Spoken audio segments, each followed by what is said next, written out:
FAQ, troisième, clap. Pas besoin de faire clap. Bonjour tout le monde. J'avais demandé sur YouTube de me poser des questions. Et du coup, j'ai demandé aussi à Instagram de me poser des questions. Du coup, on va commencer sans plus tarder avec YouTube.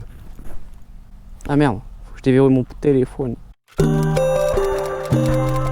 Je me demandais si apporter autant de modifications changeait quelque chose vis-à-vis de ton assurance. Vis-à-vis de l'assurance, ça dépend ce qui t'arrive. Par exemple, si ta moto tu te l'as fait voler ou elle crame, elle sera remboursée à 100%, peu importe les modifications que tu as apportées dessus. Si tu roules, par exemple, les pièces que j'ai pu mettre, carbone, bulle, protection et tout ça, si tu tombes, si tu te fais accrocher, ce sera remboursé, ça change rien vis-à-vis de l'assurance. Mais il y a un grand mais, les lignes complètes ou les pots d'échappement non homologués. Si on se fait prendre dans un carton, responsable ou non, tu vas te faire enculader.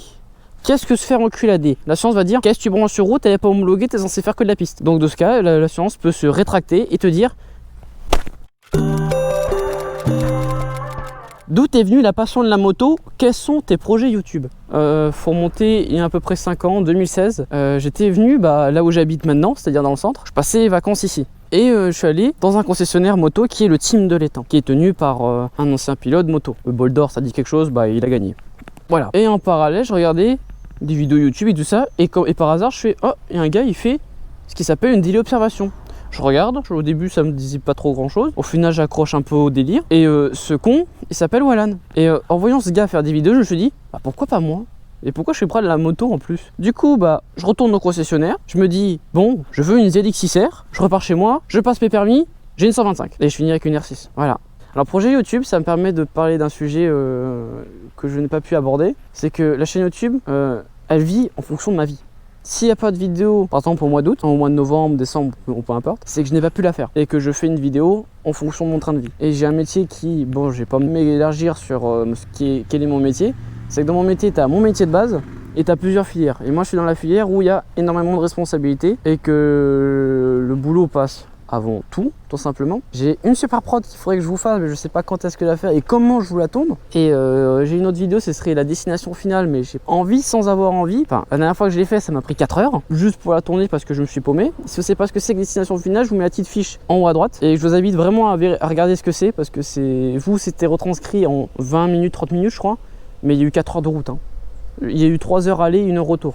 Ensuite, j'ai une autre vidéo à vous faire qui sera extrêmement importante. Ce sera la vraie présentation de la R6M. Qu'est-ce que j'entends par vraie présentation? Il manque des pièces, il manque du Öhlins, il manque certaines pièces que j'ai pas encore reçues, du carbone. Je réfléchis encore à d'autres choses que je pourrais apporter, mais pour le moment, j'en suis toujours à le Öhlins, après ce sera terminé. Et là, j'aurai la vidéo, je sais pas quand est-ce qu'elle sortira, peut-être l'année prochaine, je pense. Donc sur ça, les vidéos elles sortent en fonction de mon train de vie. Et malheureusement, je peux pas vous sortir des vidéos forcément tous les mois. Mais c'est pas grave. On va passer à la question suivante.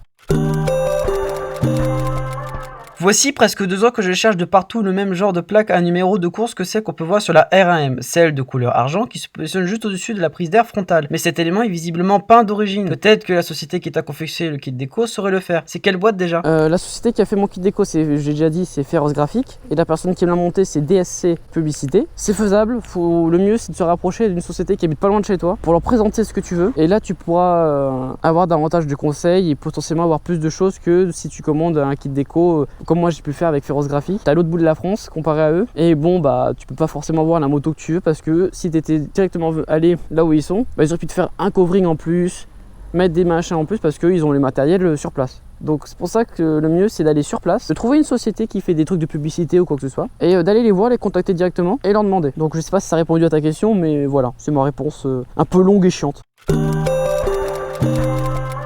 Donc la première question d'Instagram, tu comptes rouler sur piste? J'aimerais rouler sur piste, j'aimerais beaucoup, je me vois sur piste à tartiner comme un con et à me casser la gueule. Mais ouais, je me vois bien, j'aimerais bien aller sur piste, mais le problème c'est que j'ai un métier, c'est pas facile, mais on va dire un peu complexe et que j'ai pas les horaires de monsieur tout le monde.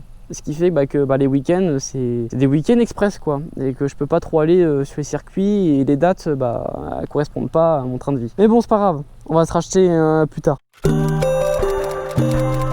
Le changement en R6M est purement esthétique ou ça a changé les perfs de la moto?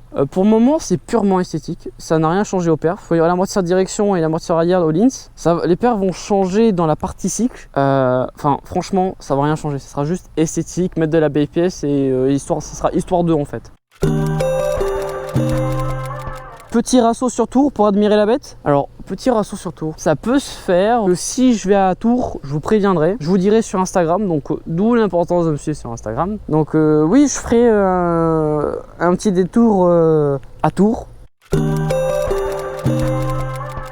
C'est quoi la suite du projet? La suite du projet, bah, comme je viens de le dire, c'est que techniquement il n'y a pas censé avoir de suite hormis le All-ins. Mais la suite du projet, concrètement, c'est les pièces comme j'avais dit dans ma dernière vidéo, je vous invite à voir. C'est tout ce qui me reste en plastique brut, ça passe en carbone. Le tendeur de chaîne que j'ai pas encore reçu, que je vais recevoir le 30 juillet à peu près. La suite du projet, ce sera un autre projet qui sera faire mon garage dans ma future maison.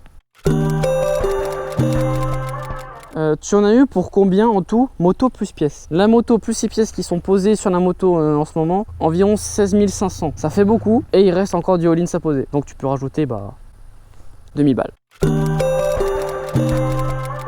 Tu vas faire une prépa moteur? Non, c'est pas prévu. Et ça sera jamais prévu. Bon j'ai répondu à toutes vos questions. Donc sur ce, moi je vous dis à la prochaine. Faites attention sur les routes. Et moi je vous dis à bientôt.